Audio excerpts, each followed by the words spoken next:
Hi hello friends, welcome back to my YouTube channel. ಸ್ನೇಹಿತರೆ, 8ನೇ ಕ್ಲಾಸ್ದು ಸಮಾಜ ವಿಜ್ಞಾನ ಆಧಾರಗಳು ಪಾರ್ಟ್ 3 ಇದಾಗಿರುತ್ತೆ. So last question part 1 part 2 ಆಗಿತ್ತು. 2020 ಕ್ವೆಶನ್ಸ್ಗಳು.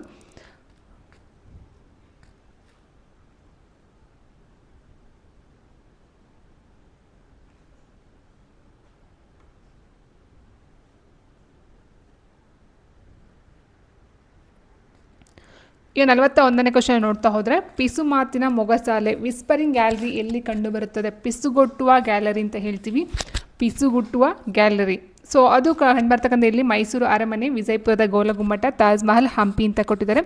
ಸೊ ಪಿಸು ಮಾತಿನ ಮೊಗಸಾಲೆ ಅಥವಾ ವಿಸ್ಪರಿಂಗ್ ಗ್ಯಾಲರಿ ಅಂತಕ್ಕಂಥದ್ದು ವಿಜಯಪುರದ ಗೋಲಗುಮ್ಮಟ ಅಥವಾ ಸ್ನೇಹಿತರೆ ಈಗಿನ ಒಂದು ವಿಜಯಪುರ ಅಂತ ಏನು ಹೇಳ್ತೀವೋ, ಸೊ ಈಗಿನ ಬಿಜಾಪುರ ಅಂತ ಏನಿದೆಯೋ ಸ್ನೇಹಿತರೆ, ಸೊ ವಿಜಯಪುರ ಅಥವಾ ಬಿಜಾಪುರದ ಒಂದು ಗೋಲ್ ಗುಂಬಾಜ್ ಅಂತ ಹೇಳ್ತೀವಿ. ಗೋಲ್ ಗುಂಬಾಜು.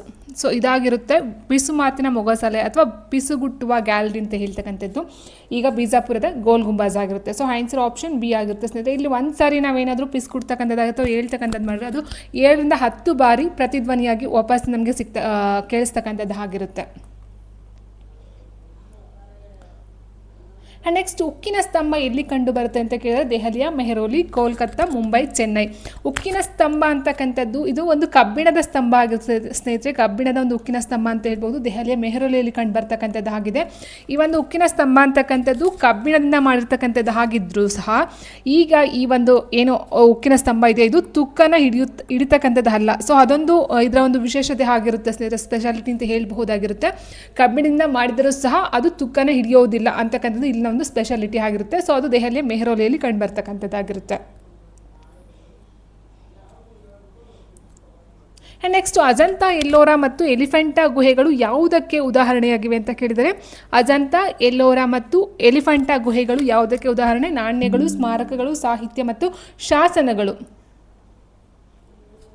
ಸೊ ನೋಡಿ, ಇಲ್ಲಿ ಅಜಂತಾ, ಎಲ್ಲೋರಾ ಮತ್ತು ಎಲಿಫೆಂಟಾ ಗುಹೆಗಳು ಸ್ಮಾರಕಗಳಿಗೆ ಎಕ್ಸಾಂಪಲ್ ಆಗುತ್ತೆ. ಯಾಕಂದರೆ ಸಾಹಿತ್ಯ ಮತ್ತು ಶಾಸನಗಳಿಗೆ ಬರ್ತಕ್ಕಂಥದ್ದೆಲ್ಲ ಸಾಹಿತ್ಯ ಅಂತ ಹೇಳಿದ್ರೆ ಲಿಟ್ರೇಚರ್ ಅಂತ ಹೇಳ್ತೀವಿ ಸ್ನೇಹಿತರೆ. ಅದು ಮೌಖಿಕವಾಗಿ ಅಥವಾ ಲಿಖಿತವಾಗಿ ಬರ್ತಕ್ಕಂಥದ್ದು ಅಥವಾ ದೇಶೀಯ ಅಥವಾ ವಿದೇಶಿ ಸಾಹಿತ್ಯಗಳು ಬರೆದಿರ್ತಕ್ಕಂಥದ್ದು. ಇಟ್ ಮೀನ್ಸ್ ಅದೊಂದು ಲಿಖಿತ ಅಥವಾ ಮೌಖಿಕನ ಸಾಹಿತ್ಯ ಅಂತ ಕರಿತಾ ಹೋಗ್ತೀವಿ. ಬಟ್ ಇದು ಅಜಂತಾ, ಎಲ್ಲೋರಾ, ಎಲಿಫೆಂಟಾ ಗುಹೆಗಳು ಇದು ಕಣ್ಣ ಮುಂದೆ ಕಾಣಿಸ್ತಕ್ಕಂಥದ್ದು ಸಾಕ್ಷ್ಯ ಆಧಾರಗಳಾಗಿರುತ್ತೆ. ಸೊ ಹಾಗಾಗಿ ಇಲ್ಲಿ ಸ್ಮಾರಕಗಳಿಗೆ ಸೇರ್ಕೊಳ್ತಕ್ಕಂಥದ್ದು ಆಗಿರುತ್ತೆ. ಆನ್ಸರ್ ಆಪ್ಷನ್ ಬಿ ಆಗಿರುತ್ತೆ. ಆ್ಯಂಡ್ ನೆಕ್ಸ್ಟ್ ಸ್ನೇಹಿತರೆ, ಭೂಮಿಯಲ್ಲಿ ಹುದುಗಿ ಹೋಗಿರುವ ಅವಶೇಷಗಳನ್ನು ವೈಜ್ಞಾನಿಕವಾಗಿ ಅಗೆದು ತೆಗೆಯುವುದನ್ನು ಏನೆಂದು ಕರೆಯಲಾಗುತ್ತದೆ ಅಂತ ಕೇಳಿದ್ದಾರೆ. ಭೂಮಿಯಲ್ಲಿ ಹುದುಗಿ ಹೋಗಿರುವ ಅವಶೇಷಗಳಂದರೆ ಎಷ್ಟೋ ವರ್ಷಗಳ ಕಾಲದಲ್ಲಿ ಭೂಮಿಯ ಒಳಗಡೆ ಹೂತೋಗಿರ್ತದೆ. ಫಾರ್ ಎಕ್ಸಾಂಪಲ್ ಭೂಕಂಪ ಆಗಿ ಅಥವಾ ಇನ್ನೊಂದೇನೋ ಈಗ ಏನಾಗ್ತದೆ, ಮೊಹಮ್ಮದ್ ಗಜ್ನಿ ಎಷ್ಟೋ ಸಾರಿ ದಂಡಯಾತ್ರೆ ಮಾಡ್ತಕ್ಕಂಥದ್ದು ಆಗಿದೆ. ಸೊ ಅಂಥ ಟೈಮ್ಗಳಲ್ಲಿ ಭೂಮಿಯ ಒಳಗಡೆ ಏನು ಹುದುಗಿರ್ತಾವೋ ಅಂದರೆ ಆ ಒಂದು ಕಾಲಕ್ಕೆ ಸಂಬಂಧಪಟ್ಟಂತೆ ಆ ಒಂದು ಇತಿಹಾಸವನ್ನು ಹೇಳ್ತಕ್ಕಂಥ ಕೆಲವೊಂದು ಅವಶೇಷಗಳು ನಮಗೆ ಸಿಗ್ತಾ ಹೋಗುತ್ತೆ ಸ್ನೇಹಿತರೆ. ಸೊ ಅದನ್ನು ನಾವು ಏನಂತ ಕರಿತೀವಿ? ಕೃಷಿ, ಗಣಿಗಾರಿಕೆ, ನಿರ್ಮಾಣ, ಉತ್ಖನನ ಆಗಿರುತ್ತೆ. ಸೊ ಕೃಷಿಯನ್ನು ನಮಗೆಲ್ಲ ಗೊತ್ತಿರುವ ಹಾಗೆ ಕೃಷಿ ಆಗೋದಿಲ್ಲ ಸ್ನೇಹಿತರೆ, ಗಣಿಗಾರಿಕೆ ಬರಲ್ಲ, ನಿರ್ಮಾಣ ಅಂತಕ್ಕಂಥದ್ದು ಬರಲ್ಲ, ಭೂ ಉತ್ಖನನ ಅಂತಕ್ಕಂಥದ್ದು ಆಗಿರುತ್ತೆ. ಯಾಕಂತಂದರೆ ಭೂಮಿಯ ಒಳಗಡೆ ಉದುಗಿರ್ತಕ್ಕಂಥ ಅವಶೇಷ ಮತ್ತೊಂದು ಮೊಗದಿಂದ ನಾವು ಹೊರಗಡೆ ತೆಗಿತಕ್ಕಂಥದ್ದನ್ನ ವೈಜ್ಞಾನಿಕವಾಗಿ ಹೊರಗಡೆ ತೆಗಿತಕ್ಕಂಥ ಒಂದು ವಿಧಾನವನ್ನು ಏನಿರುತ್ತೋ ಅದನ್ನು ಭೂ ಉತ್ಖನನ ಅಂತ ಕರಿತಕ್ಕಂಥದ್ದು ಆಗಿರುತ್ತೆ. ಸಿಂಧು ನಾಗರಿಕತೆಯ ಇತಿಹಾಸವು ಹೇಗೆ ಬೆಳಕಿಗೆ ಬಂದಿತು ಅಂತಕ್ಕಂಥದ್ದು ಮುಂದಿನ ಪ್ರಶ್ನೆ ಆಗಿರುತ್ತೆ ಸ್ನೇಹಿತರೆ. ನಾಟ್ಯದ ಭಂಗಿಗಳಾಗಿರಬಹುದು. ಸೊ ಈ ರೀತಿ ನೋಡ್ತಾ ಹೋದಾಗೆ ಆ ಒಂದು ಕಾಲದಲ್ಲಿ ಸಿಕ್ಕಿರ್ತಕ್ಕಂಥ ಕೆಲವೊಂದು ಮಾಹಿತಿ ಅಥವಾ ಆಧಾರಗಳನ್ನು ಇಟ್ಕೊಂಡು ಮಾಡಿರ್ತಕ್ಕಂಥದ್ದು ಈ ಒಂದು ಸಿಂಧು ನಾಗರಿಕತೆ ಆಗಿರುತ್ತೆ ಸ್ನೇಹಿತರೆ. ಸೊ ಅಲ್ಲಿ ಇರ್ತಕ್ಕಂಥ ಕೊಳ ಆಗಿರಬಹುದು ಅಥವಾ ಚರಂಡಿ ವ್ಯವಸ್ಥೆ ಅಂತ ಏನು ಹೇಳ್ತೀರೋ ಅದಾಗಿರ್ಬಹುದು. ಸೊ ಭೂಮಿಯನ್ನು ಹಗೆದು ಅಥವಾ ಭೂ ಉತ್ಖನನ ಮಾಡಿ ಕಂಡಿರ್ತಕ್ಕಂಥದ್ದು ಈ ಒಂದು ಸಿಂಧು ನಾಗರಿಕತೆ ಆಗಿರುತ್ತೆ.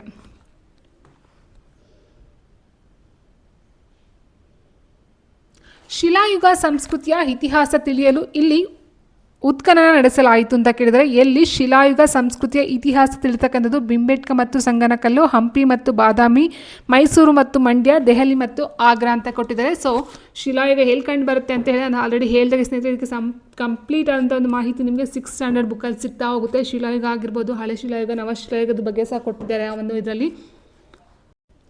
ನೋಡಿ, ಇಲ್ಲಿದೆ ಹಳೆ ಶಿಲಾಯುಗ ಅಂತ ನೋಡ್ತಾ ಹೋದಾಗ ಸ್ನೇಹಿತರೆ, ಸೊ ಇದು ಹಳೆ ಶಿಲಾಯುಗ. ಇದು ಕಂಡುಬರ್ತಕ್ಕಂಥದ್ದು ಎಲ್ಲಿಂತ ನೋಡಿದ್ರೆ ನೋಡಿ ಇಲ್ಲಿದೆ ಕರ್ನಾಟಕದಲ್ಲಿ. ಸೊ ನೋಡಿ ಈ ಕಾಲದಲ್ಲಿ ಮಧ್ಯಪ್ರದೇಶದ ಭೀಮ್ಬೇಟ್ಕ, ಹದ್ಗರ್, ಕರ್ನಾಟಕದ ಬ್ರಹ್ಮಗಿರಿ, ಕನಕನಹಳ್ಳಿ, ರಾಜಸ್ಥಾನದ ಬಾಗೂರ್, ಗಣೇಶ್ವರ್, ಪಶ್ಚಿಮ ಬಂಗಾಳದ ಬೀರ್ಕಾನ್ಪುರ, ಆಂಧ್ರ ಪ್ರದೇಶದ ವಾನ್ಪಸಾರಿ, ಉತ್ತರ ಪ್ರದೇಶದ ಸರಾಯಿ ನಹರ್ರಾಯ್ ಮಹಾದಹ ಅಂತಕ್ಕಂಥದ್ದು ಇದು ಹಳೆ ಶಿಲಾಯುಗ ಆಯಿತು. ಅದರ ಜೊತೆಗೆ ನಾವು ನೋಡ್ತಾ ಹೋದಾಗ ನೋಡಿ ಇಲ್ಲೂ ಅಷ್ಟಿದೆ. ಬಳ್ಳಾರಿ ಸಮೀಪದ ಸಂಗನಕಲ್ಲು ಇದು ಪ್ರಮುಖ ಆಯುಧ ಉತ್ಪಾದನಾ ನೆಲೆಯಾಗಿತ್ತು. ವಿಶೇಷವಾಗಿ ಕೈಗೊಡಲಿ ಮೂಳೆಗಳನ್ನು ತಯಾರಿಸಿದ ಆಯುಧಗಳನ್ನು ಬಳಸಲಾಗ್ತಕ್ಕಂಥದ್ದಾಗಿತ್ತು. ಕರ್ನಾಟಕದ ಬನವಳ್ಳಿ, ಬ್ರಹ್ಮಗಿರಿ, ಬೂದಿಹಾಳ, ಹಳ್ಳೂರು, ಪಿಕ್ಲಿಹಾಳ, ಟಿ ನರಸೀಪುರ, ಉತ್ನೂರು, ಬಿಹಾರದ ಚಿರಾಂಡು, ಸೊ ಇವೆಲ್ಲ ನವಶಿಲಾಯುಗದ ಒಂದು ನೆಲೆಗಳಾಗಿದ್ದು. ಇದೆಲ್ಲ 6th ಸ್ಟ್ಯಾಂಡರ್ಡ್ ಸಿಗ್ತಾ ಹೋಗುತ್ತೆ ನಿಮಗೆ ಜಾಸ್ತಿ. ಸೊ ಹಾಗಾಗಿ ಇಲ್ಲಿ ಆನ್ಸರ್ ಯಾವ್ದು ತೊಗೊಳ್ಬಹುದು? ಆನ್ಸರ್ ಆಪ್ಷನ್ ಎ ಬಿಂಬೇಡ್ಕ ಮತ್ತು ಸಂಗನಕಲ್ಲು. ನೆಕ್ಸ್ಟು ಮಾನವ ಸಮಾಜದ ನೆನಪುಗಳ ಚರಿತ್ರೆ ಎಂದು ಯಾವುದನ್ನು ಕರೆಯಬಹುದು? ಮಾನವ ಸಮಾಜದ ನೆನಪುಗಳ ಚರಿತ್ರೆ ಎಂದು ಯಾವುದನ್ನು ಕರೆಯಬಹುದು? ಲಿಖಿತ ದಾಖಲೆಗಳು, ಮೌಖಿಕ ಪರಂಪರೆ, ಶಾಸನಗಳು, ಸ್ಮಾರಕಗಳಂತ ಕೊಟ್ಟಿದ್ದಾರೆ ಸ್ನೇಹಿತರೆ. ಸರಿಯಾದಂಥ ಒಂದು ಉತ್ತರ ಅಂತ ನೋಡ್ತಾ ಹೋದರೆ ಆಪ್ಷನ್ ಬಿ ಮೌಖಿಕ ಪರಂಪರೆ. ಯಾಕಂತಂತ ಹೇಳಿದ್ರೆ ಮಾನವ ಸಮಾಜ ಮನುಷ್ಯನಿಗೆ ಸಂಬಂಧಪಟ್ಟಂತೆ ಏನು ಸಮಾಜ ಇದೆಯೋ, ಲೋಕಲ್ ಅಂತ ಏನು ಹೇಳ್ತೀವೋ, ಸ್ಥಳೀಯ ಅಂತ ಏನು ಹೇಳ್ತೀವೋ, ಸೊ ಅದಕ್ಕೆ ಸಂಬಂಧಪಟ್ಟಂತೆ ನೋಡ್ತಾ ಹೋದಾಗ ಇಲ್ಲಿ ಮೌಖಿಕ ಪರಂಪರೆ ಬರುತ್ತೆ. ಯಾಕಂತಂದರೆ ಆಗಿನ ಕಾಲದಲ್ಲಿ ಎಲ್ರಿಗೂ ಸಹ ಲಿಖಿತ ಗೊತ್ತಿರಲಿಲ್ಲ, ಅಲ್ಲಿ ಸಹ ಮೌಖಿಕ ಅಂತಕ್ಕಂಥದ್ದು ಇತ್ತು. ಅಲ್ಲಿ ಇರ್ತಕ್ಕಂಥ ಜನಗಳು ಏನು ಮಾಡ್ತಾಯಿದ್ರು, ಈ ಒಂದು ಕಥೆಗಳಾಗಿರ್ಬೋದು ಅಥವಾ ಈ ಒಂದು ಲಾವಣ್ಯಗಳಾಗಿರ್ಬೋದು ಅಥವಾ ಅದಕ್ಕೆ ಸಂಬಂಧಪಟ್ಟಂತೆ ಅವ್ರ ಬಾಯಿಂದ ಬಾಯಲ್ಲಿ ಹಾಡ್ತಕ್ಕಂಥ ಈ ಒಂದು ಕಾವ್ಯ ಹಾಡುಗಳಾಗಿರ್ಬೋದು, ಸೊ ಈ ರೀತಿ ಏನು ಮಾಡ್ತಾಯಿದ್ರು ಅವರು ಹೇಳ್ಕೊಳ್ತಕ್ಕಂಥ ಒಂದು ಇದು ಬರ್ತಾ ಹೋಗುತ್ತೆ ಸ್ನೇಹಿತರೆ. ಸೊ ಹಾಗಾಗಿ ಇಲ್ಲಿ ಮೌಖಿಕ ಪರಂಪರೆ ಅಂತ ತೊಗೊಳ್ಬಹುದು. ಮೌಖಿಕ ಸಾಹಿತ್ಯವು ಯಾವ ಇತಿಹಾಸವನ್ನು ತಿಳಿಯಲು ಸಹಾಯಕವಾಗಿದೆ ಅಂತ ಕೇಳಿದರೆ, ಸೊ ಆಲ್ರೆಡಿ ಹೇಳಿದಾಗೆ ಮೌಖಿಕ ಸಾಹಿತ್ಯ ಅಂತ ಹೇಳಿದಾಗ ಅದು ಸ್ಥಳೀಯ ಲೋಕಲ್ಗೆ ಸಂಬಂಧಪಟ್ಟಂತೆ ಸಮಾಜಕ್ಕೆ ಸಂಬಂಧಪಟ್ಟಂತೆ ವ್ಯಕ್ತಿಗಳು ಮಾಡ್ತಕ್ಕಂಥ ಒಂದು ಕೆಲಸ ಆಗಿತ್ತಲ್ಲಿ. ಸೊ ಹಾಗಾಗಿ ಸ್ಥಳೀಯ ಇತಿಹಾಸ. ಓಕೆ, ಸೊ ಇಲ್ಲಿ ಜಾಗತಿಕ ಅಂತ ಹೇಳಿದಾಗ ಬೇರೆ ಬೇರೆ ಬರುತ್ತೆ, ಅಂದರೆ ದೇಶೀಯ ವಿದೇಶಿಯ ಈ ಒಂದು ಗ್ರಂಥಗಳಾಗಿರಬಹುದು, ಕೃತಿಗಳಾಗಿರ್ಬೋದು, ಸೊ ಅದ್ರಲ್ಲಿ ತಿಳ್ಕೊಳ್ತೀವಿ ಸ್ನೇಹಿತರೆ. ಬಟ್ ಇಲ್ಲಿ ಸ್ಥಳೀಯ ಇತಿಹಾಸ ಅಂತ ಹೇಳಿದಾಗ ಮನುಷ್ಯ ಮಾಡ್ತಕ್ಕಂಥ ಒಬ್ಬರಿಂದ ಒಬ್ಬರು ಬಾಯಿಗೆ ಮತ್ತೊಂದು ಬಾಯಿಗೆ ಈಗ ಹೋಗಿ ಆಗಿರ್ತಕ್ಕಂಥ ಒಂದು ಇತಿಹಾಸ ಅಂತ ಹೇಳ್ಬಹುದು. ನೆಕ್ಸ್ಟು ಲಾವಣಿಗಳು ಮತ್ತು ಹಾಡುಗಳು ಯಾವ ಬಗೆಯ ಆಧಾರಗಳಾಗಿವೆ? ಆನ್ಸರ್ ಆಪ್ಷನ್ ಬಿ ಮೌಖಿಕ, ಬಾಯಿಂದ ಬಾಯಿಗೆ ಬಂದಿರತಕ್ಕಂಥದ್ದು. ನೆಕ್ಸ್ಟು ಮೌಖಿಕ ಸಾಹಿತ್ಯದಲ್ಲಿ ಬರುವ ಪ್ರಮುಖ ವ್ಯಕ್ತಿಗಳು ಯಾರ್ಯಾರು ಅಂತ ಕೇಳಿದರೆ ಸ್ನೇಹಿತರೆ, ಸೊ ಮೌಖಿಕ ಸಾಹಿತ್ಯದಲ್ಲಿ ಬರುವ ಪ್ರಮುಖ ವ್ಯಕ್ತಿಗಳು ಯಾರ್ಯಾರು? ಕೆಂಪೇಗೌಡ ಮತ್ತು ಟಿಪ್ಪು ಸುಲ್ತಾನ್, ಅಶೋಕ ಮತ್ತು ಸಮುದ್ರಗುಪ್ತ, ಅಲೆಕ್ಸಾಂಡರ್ ಮತ್ತು ಫೋರಸ್, ಬಾಬರ್ ಮತ್ತು ಅಕ್ಬರ್. ಸೊ ಇಲ್ಲಿ ಸರಿಯಾದಂಥ ಒಂದು ಉತ್ತರ ನೋಡ್ತಾ ಹೋದಾಗ ಸ್ನೇಹಿತರೆ ಆನ್ಸರ್ ಆಪ್ಷನ್ ಎ ಕೆಂಪೇಗೌಡ ಮತ್ತು ಟಿಪ್ಪು ಸುಲ್ತಾನ್ ಬರ್ತಾರೆ. ಯಾಕೆ ಸ್ನೇಹಿತರೆ ನೀವು ಅಶೋಕ ಮತ್ತು ಸಮುದ್ರಗುಪ್ತ, ಅಲೆಕ್ಸಾಂಡರ್ ಮತ್ತು ಫೋರಸ್, ಬಾಬರ್ ಮತ್ತು ಅಕ್ಬರ್ ಯಾಕೆ ಈ ಒಂದು ಮೌಖಿಕ ಸಾಹಿತ್ಯಕ್ಕೆ ಬರಲ್ಲ ಅಂತ ನೀವು ಕೇಳೋದಾದರೆ ಸ್ನೇಹಿತರೆ, ಇವತ್ತಿನ ದಿನಗಳನ್ನು ನೋಡ್ತಾ ಹೋದರೆ ಅಶೋಕ ಮತ್ತು ಸಮುದ್ರಗುಪ್ತ ಆಗಿರ್ಬೋದು, ಅಲೆಕ್ಸಾಂಡರ್ ಫೋರಸ್ ಆಗಿರ್ಬೋದು, ಬಾಬರ್ ಮತ್ತು ಅಕ್ಬರ್ ಆಗಿರ್ಬೋದು, ಇವ್ರ ಬಗ್ಗೆ ಯಾರೂ ಅಷ್ಟಾಗಿ ಮಾತಾಡೋದಕ್ಕೆ ಹೋಗೋದಿಲ್ಲ. ನೀವು ನೋಡಿರ್ಬೋದು ಕೆಲವೊಂದು ನಾಟಕಗಳ ಮಾಡ್ತಾರೆ ಅಂತ ಹೇಳಿದರೆ ಕೆಂಪೇಗೌಡ ನಾಟಕ ಮಾಡ್ತಾರೆ, ಟಿಪ್ಪು ಸುಲ್ತಾನ್ ಅವರ ಒಂದು ಇದನ್ನು ಮಾಡ್ತಾ ಹೋಗ್ತಾರೆ. ಬಟ್ ಇಲ್ಲಿ ಯಾರೋ ಅಶೋಕ ಮತ್ತು ಸಮುದ್ರಗುಪ್ತನ ಈ ಒಂದು ನಾಟಕಗಳಾಗಿರಬಹುದು ಅಥವಾ ಐತಿಹಾಸಿಕ ಏನು ನಾಟಕಗಳಂತ ಹೇಳ್ತೀವಿ, ಸೊ ಅದರಲ್ಲಾಗಿರ್ಬೋದು ಇಲ್ಲೂ ಸಹ ತೋರಿಸ್ಕೊಳ್ಳೋದಿಲ್ಲ. ಇದೊಂದು ಲಿಖಿತ ಸಾಹಿತ್ಯ ಆಗಿರುತ್ತೆ. ಅಶೋಕ, ಸಮುದ್ರಗುಪ್ತ, ಅಲೆಕ್ಸಾಂಡರ್ ಫೋರಸ್ ಇವೆಲ್ಲ ಲಿಖಿತಕ್ಕೆ ಬರ್ತಕ್ಕಂಥದ್ದು. ಸೊ ಬುಕ್ಸಲ್ಲಿ ಬರ್ದಿಕ್ಕಿದ್ದಾರೆ, ಸೊ ಅದಕ್ಕೆ ಸಂಬಂಧಪಟ್ಟನ್ನು ಓದ್ಕೊಳ್ತೀವಿ. ಬಟ್ ಮೌಖಿಕ ಸಾಹಿತ್ಯ ಆಗಿರೋದಿಲ್ಲ.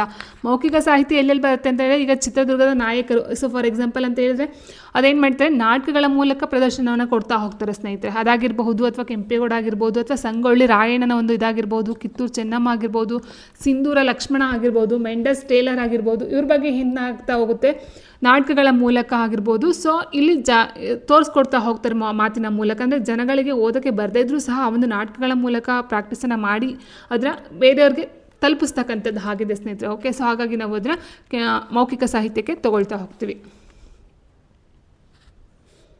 ಐತಿಹ್ಯಗಳನ್ನು ಬೇರೆ ಯಾವ ಹೆಸರಿಂದ ಕರೆಯುತ್ತಾರೆ? ಪುರಾಣಗಳು, ಸ್ಥಳ ಪುರಾಣಗಳು, ಕವಿತೆಗಳು ಮತ್ತು ಕಾದಂಬರಿಗಳಂತ ಕೊಟ್ಟಿದ್ದಾರೆ.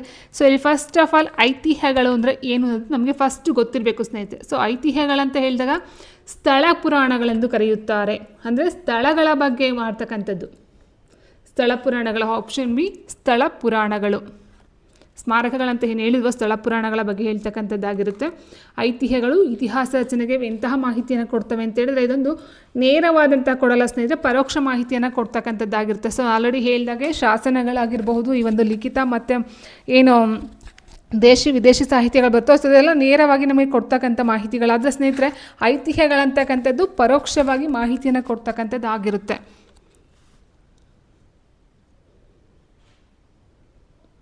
ಆ್ಯಂಡ್ ಮತ್ತೊಂದು ಪ್ರಶ್ನೆ, C14 ವಿಧಾನವನ್ನು ಯಾವುದಕ್ಕೆ ಬಳಸುತ್ತಾರೆ? ಸಿ ಅಂತ ಹೇಳಿದ್ರೆ ಇಲ್ಲಿ ನಾವು ಕಾರ್ಬನ್ ಅಂತ ಹೇಳ್ತೀವಿ ಸ್ನೇಹಿತರೆ. ಕಾರ್ಬನ್ 14 ಅಂತಕ್ಕಂಥದ್ದು ಆಗಿರುತ್ತೆ. ಇದು ಏನಕ್ಕೆ ಯೂಸ್ ಮಾಡ್ತಾರೆ ಅಂತ ಹೇಳಿದ್ರೆ ಪಳೆಯುಳಿಕೆಗಳನ್ನು ಏಸೋದು, ಏನು ಭೂಮಿಯಲ್ಲಿ ಇರ್ತಕ್ಕಂಥ ಒಂದು ಪಳೆಯುಳಿಕೆಗಳಿರ್ತವೋ ಸೊ ಅದನ್ನು ಕಂಡುಹಿಡಿತಕ್ಕಂಥದ್ದು ಮತ್ತು ಅದು ಎಷ್ಟು ವರ್ಷಗಳ ಕಾಲ ಹಳೆಯದು ಅಂತಕ್ಕಂಥದ್ದು ಸಹ ಅಲ್ಲಿ ಪರೀಕ್ಷೆ ಮಾಡೋದಕ್ಕೆ ಈ ಒಂದು C14 ಅಥವಾ ಕಾರ್ಬನ್ 14 ಯೂಸ್ ಮಾಡ್ತಕ್ಕಂಥ. ಸೊ ಇದು ಸಹ ಎಕ್ಸಾಂಪಲ್ ಕೇಳಿದ್ದಾರೆ, ವೆರಿ ಇಂಪಾರ್ಟೆಂಟ್ ಸ್ನೇಹಿತರೆ. ಕಾರ್ಬನ್ 14 ಅಂತಕ್ಕಂಥದ್ದು ಏನಕ್ಕೆ ಯೂಸ್ ಮಾಡ್ತಾರೆ ಅಂತ ಕೇಳ್ತಾರೆ. ಪಳೆಯುಳಿಕೆಗಳ ಕಾಲ ನಿರ್ಣಯಕ್ಕೆ ಮಾಡ್ತಕ್ಕಂಥ ಒಂದು ವಿಧಾನ ಇದಾಗಿರುತ್ತೆ. Option B. ಪಳೆಯುಳಿಕೆ ಅಂದರೆ ಏನು ಫಸ್ಟ್ ಅದು ಸಹ ನಮಗೆ ಗೊತ್ತಿರಬೇಕಾಗುತ್ತೆ. ಪಳೆಯುಳಿಕೆ ಅಂತ ಹೇಳಿದ್ರೆ ಏನು ಭೂಮಿಯಲ್ಲಿ ಹುದುಗಿ ಹೋಗಿರ್ತಕ್ಕಂಥ ಪ್ರಾಣಿ ಪಕ್ಷಿಗಳು ಸಸ್ಯಗಳಿರುತ್ತೋ ಸೊ ಅದರ ಲಾಸ್ಟ್ಗೆ ಮೂಳೆಗಳು ಏನು ಉಳಿದಿರುತ್ತೋ ಸ್ನೇಹಿತರೆ ಫೈನಲ್ ಆಗಿ, ಸೊ ಅದು ನಾವು ಪಳೆಯುಳಿಕೆ ಅಂತ ಕರಿತೀವಿ. ಅದರ ಕಾಲ ಇಷ್ಟು ವರ್ಷಗಳ ಕಾಲ ಇದು ಹಳೆಯದು ಹಿಂದಿನದು ಅಂತ ಏನು ನೋಡ್ತೀವೋ ಸೊ ಅದನ್ನು ನಾವು ಕಾರ್ಬನ್ ಅಥವಾ C14 ನಾವು ಅಳಿತಕ್ಕಂಥದ್ದು ಆಗಿರುತ್ತೆ. ನೋಡಿ, C14 ಅಥವಾ ವಿಕಿರಣಶೀಲ ಇಂಗಾಲ ವಿಧಾನವು ಪಳೆಯುಳಿಕೆಗಳ ಕಾಲವನ್ನು ನಿಷ್ಕರ್ಷೆ ಮಾಡುವ ವೈಜ್ಞಾನಿಕ ವಿಧಾನವಾಗಿರುತ್ತದೆ. C14 ವಿಧಾನಕ್ಕೆ ಬಳಸುವ ಅವಶೇಷಗಳು ಎಂತಹುದ್ದಾಗಿರ್ಬೇಕಂತ ಹೇಳಿದ್ರೆ ಜೈವಿಕ ಪಳೆಯುಳಿಕೆ. ಆಲ್ರೆಡಿ ನಾನು ಹೇಳಿದಾಗೆ ಅದು ಮರ ಅಥವಾ ಸಸ್ಯಗಳಾಗಿರ್ಬೋದು, ಪ್ರಾಣಿ ಪಕ್ಷಿಗಳಾಗಿರಬೇಕು, ಅಂದರೆ ಜೈವಿಕ ಜೀವಿಯ ಒಂದು ಪಳೆಯುಳಿಕೆ ಆಗಿರಬೇಕು ಸ್ನೇಹಿತರೆ. ಅದಕ್ಕೆ ಮಾತ್ರ ಬಳಸ್ತಕ್ಕಂಥ C14 ಆಗಿರುತ್ತೆ. ವೆರಿ ಇಂಪಾರ್ಟೆಂಟ್, ನೋಡ್ತಾ ಹೋಗಿ. ಆ್ಯಂಡ್ ಅಜೈವಿಕ ಅಂತದಕ್ಕೆ ಇದು ಯೂಸ್ ಆಗೋದಿಲ್ಲ. ಆ್ಯಂಡ್ ಜೀವಿಯು ಸತ್ತ ನಂತರ ಯಾವ ಇಂಗಾಲದ ಪ್ರಮಾಣ ಕ್ಷೀಣಿಸುತ್ತದೆ? ಜೀವಿಯು ಸತ್ತ ನಂತರ ಯಾವ ಇಂಗಾಲದ ಪ್ರಮಾಣ ಕ್ಷೀಣಿಸುತ್ತದೆ ಅಂತ ಕೇಳಿದರೆ ಸರಿಯಾದಂಥ ಒಂದು ಉತ್ತರ ಆಪ್ಷನ್ ಬಿ, ಇಂಗಾಲ 14. ನೋಡಿ, ಜೀವಿಯು ಸತ್ತ ನಂತರ ಇಂಗಾಲ 12 ಸ್ಥಿರವಾಗಿರುತ್ತೆ, ಆದರೆ ಇಂಗಾಲ 14 ಕ್ರಮೇಣ ಕ್ಷೀಣಿಸ್ತಾ ಹೋಗುತ್ತೆ. ಅಂದರೆ ಅದು ನಮ್ಮ ಬಾಡಿಲಿ ಇರ್ತಕ್ಕಂಥದ್ದಾಗಿರುತ್ತೆ. ಸೊ ಇಂಗಾಲ 14 ತನ್ನ ಅರ್ಧ ಪ್ರಮಾಣದಷ್ಟು ಕ್ಷೀಣವಾಗಲು ಎಷ್ಟು ವರ್ಷಗಳು ಬೇಕು? ಈಗ ನಮ್ಮ ಒಂದು ಬಾಡಿಲಿ ನಾವು ಸತ್ತಂಥ ದೇಹದಲ್ಲಿ ಇಂಗಾಲ 14 ಅಂತಕ್ಕಂಥದ್ದು ದಿನ ಅಂದರೆ ಕ್ಷೀಣಿಸ್ತಾ ಹೋಗುತ್ತೆ. ಓಕೆ, ಸೊ ಈಗ ಏನು ನಮ್ಮ ಇಂಗಾಲ 14 ಇತ್ತೋ ಬಾಡಿಲಿ ಅದರಲ್ಲಿ ಅರ್ಧ ಕಡಿಮೆ ಆಗಬೇಕಂದ್ರೆ ಎಷ್ಟು ವರ್ಷಗಳ ಬೇಕು ಅಂತ ಕೇಳಿದ್ರೆ 5700 ವರ್ಷಗಳು ಬೇಕಾಗುತ್ತೆ. ಅದು ಕಂಪ್ಲೀಟಾಗಿ ಹೋಗ್ಬೇಕಂತ ಹೇಳಿದ್ರೆ ಎಷ್ಟು ಬೇಕಾಗುತ್ತೆ? 11400 ವರ್ಷಗಳು ಬೇಕಾಗ್ತದೆ. ಕಂಪ್ಲೀಟಾಗಿ 11400, ಅರ್ಧ ಕ್ಷೀಣಿಸ್ಬೇಕಂತಾರೆ 5700 ವರ್ಷಗಳು ಬೇಕಾಗುತ್ತೆ. ನೆಕ್ಸ್ಟು C14 ವಿಧಾನದಿಂದ ಎಷ್ಟು ವರ್ಷಗಳ ಹಿಂದಿನ ಪಳೆಯುಳಿಕೆಗಳ ಕಾಲವನ್ನು ಗುರುತಿಸಬಹುದು? ಇಷ್ಟು ವರ್ಷಗಳ ಹಿಂದಿನ ಒಂದು ಪಳೆಯುಳಿಕೆ ಇದಾಗಿತ್ತು, ಅಥವಾ ಇಷ್ಟು ವರ್ಷಗಳ ಹಿಂದೆ ಇಲ್ಲಿ ಜನ ಇದ್ದು ವಾಸ ಮಾಡ್ತಾ ಇದ್ರು, ಅಥವಾ ಇಷ್ಟು ವರ್ಷಗಳ ಹಿಂದೆ ಇಲ್ಲಿ ಯಾವುದೋ ಒಂದು ಡೈನೋಸರಸ್, ಈಗ ನಾವು ನೋಡ್ತಾ ಹೋಗ್ತೀವಿ ಡೈನೋಸರಸ್ ಈಗಿಲ್ಲ ಬಟ್ ಅದು ಇತ್ತು ಅಂತಕ್ಕಂಥ ಒಂದು ಕುರುಹು ನಮಗೆ ಇದೆ ಸ್ನೇಹಿತರೆ. ಅದು ಯಾವುದರ ಮೂಲಕ ಅಂದರೆ ಈ ರೀತಿ ನಾವು ಕಂಡಿಡ್ಕೊಂಡಿರ್ತಕ್ಕಂಥದ್ದು ಆಗಿದೆ. ಸೊ ಈಗ C14 ಅಂತ ಕಂಡುಹಿಡಿಬೇಕಂತ ಅಂದರೆ ಇಷ್ಟು ವರ್ಷದ್ದು ಅಂತ ನಮ್ಗೆ ಗೊತ್ತಾಗಬೇಕಂದ್ರೆ ಅದಕ್ಕೂ ಒಂದು ಸಹ ಲಿಮಿಟೆಡ್ ಅಂತ ಇರುತ್ತೆ. ಅಂದರೆ 10 ವರ್ಷಗಳ ಹಳೆಯದಾಗಿರ್ತಕ್ಕಂಥದ್ದು, 10 ವರ್ಷಗಳ ಕಾಲ ಏನಿರುತ್ತೋ ಸೊ ಅದನ್ನು ಕಂಡುಹಿಡಿಯುತ್ತೆ. 10 ವರ್ಷಗಳ ಹಿಂದಿನ ಅದ್ರ ಕೈಯಲ್ಲಿ ಕಂಡುಹಿಡಿಯೋಕ್ಕೆ ಸಾಧ್ಯ ಇಲ್ಲ. ಸೊ ಇಲ್ಲಿ ಆನ್ಸರ್ ಆಪ್ಷನ್ ಬಿ, 10 ವರ್ಷ.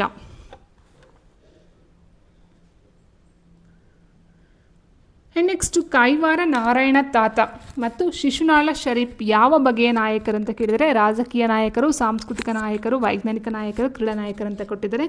ಕೈವಾರ ನಾರಾಯಣ ತಾತ ಮತ್ತು ಶಿಶುನಾಳ ಶರೀಫ್ ಇವರು ಬಂದು ಸಾಂಸ್ಕೃತಿಕ ನಾಯಕರಾಗಿರ್ತಾರೆ. ಯಾಕಂತಂದರೆ ನಿಮ್ಗೆ ಗೊತ್ತಿರುವ ಹಾಗೆ ಸ್ನೇಹಿತರೆ, ಶಿಶುನಾಳ ಶರೀಫ್ ಮತ್ತು ಕೈವಾರ ನಾರಾಯಣ ತಾತ ಇವರೆಲ್ಲ ಈ ಒಂದು ಕೃತಿಗಳಿಗೆ ಅಥವಾ ಒಂದು ಕವಿತೆಗಳು ಕವನಗಳು ಏನು ಬರ್ತೋ ಸೊ ಅದಕ್ಕೆ ಫೇಮಸ್ ಆಗಿ ಬರ್ತಕ್ಕಂಥವ್ರು ಆಗಿರ್ತಾರೆ. ಸೊ ಹಾಗಾಗಿ ಇದು ಸಾಂಸ್ಕೃತಿಕ ನಾಯಕರಿಗೆ ಒಂದು ಲಿಸ್ಟ್ಗೆ ಸೇರ್ಕೊಳ್ತಾ ಹೋಗುತ್ತೆ.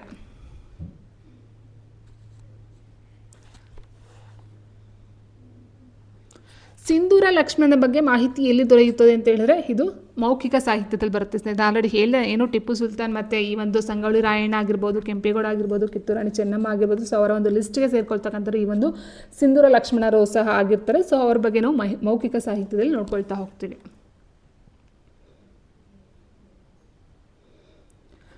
ಮುಂದಿನ ಪ್ರಶ್ನೆ, ಆಗ್ರಾದಲ್ಲಿರುವ ಪ್ರಸಿದ್ಧ ಸ್ಮಾರಕ ಯಾವುದು ಅಂತ ಕೇಳಿದರೆ ಆಗ್ರಾದಲ್ಲಿರುವ ಪ್ರಸಿದ್ಧ ಸ್ಮಾರಕ ಯಾವುದು ಅಂತ ಹೇಳಿದ್ರೆ ಆಪ್ಷನ್ ಬಿ, ತಾಜ್ ಮಹಲ್ ಆಗಿರುತ್ತೆ. ಶಹಜಹಾನ್ ಕಟ್ಟಿರ್ತಕ್ಕಂಥ ಒಂದು ತಾಜ್ ಮಹಲ್ ಬಂದು ಆಗ್ರಾದಲ್ಲಿ ಕಂಡು ಬರ್ತಕ್ಕಂಥ ಒಂದು ಸ್ಮಾರಕ ಸ್ನೇಹಿತರೆ. ಇನ್ನು ಗೋಲಗುಮ್ಮಟ ಅಂತ ಹೇಳಿದ್ರೆ ಆಲ್ರೆಡಿ ಹೇಳಿದಾಗೆ ಬಿಜಾಪುರದಲ್ಲಿ ಕಂಡು ಬರ್ತಕ್ಕಂಥದ್ದು, ವಿಜಯಪುರ ಅಥವಾ ಬಿಜಾಪುರದಲ್ಲಿ ಕಂಡು ಬರ್ತಕ್ಕಂಥದ್ದು ಆಗಿರುತ್ತೆ. ಇನ್ನು ಚಾರ್ ಮಿನಾರ್ ಅಂತ ಹೇಳಿದ್ರೆ ಹೈದರಾಬಾದಲ್ಲಿ ಕಂಡು ಬರ್ತಕ್ಕಂಥದ್ದು ಆಗಿದೆ. ಹೈದರಾಬಾದ್, ಆಂಧ್ರ ಪ್ರದೇಶದ ಹೈದರಾಬಾದು. ಕೆಂಪು ಕೋಟೆ, ರೆಡ್ ಫೋರ್ಟ್ ಬಂದು ದೆಹಲಿಯಲ್ಲಿ ಕಂಡು ಬರ್ತಕ್ಕಂಥದ್ದು ಸ್ನೇಹಿತರೆ. ಓಕೆ, ಸೊ ಇಷ್ಟು ಬಂದು ಆಧಾರಗಳಿಗೆ ಸಂಬಂಧಪಟ್ಟಂತೆ ಕ್ವೆಶನ್ಸ್ಗಳಾಗಿತ್ತು. ನೆಕ್ಸ್ಟ್ ಒಂದು ವಿಡಿಯೋದಲ್ಲಿ ನೋಡ್ತಾ ಹೋಗೋಣ.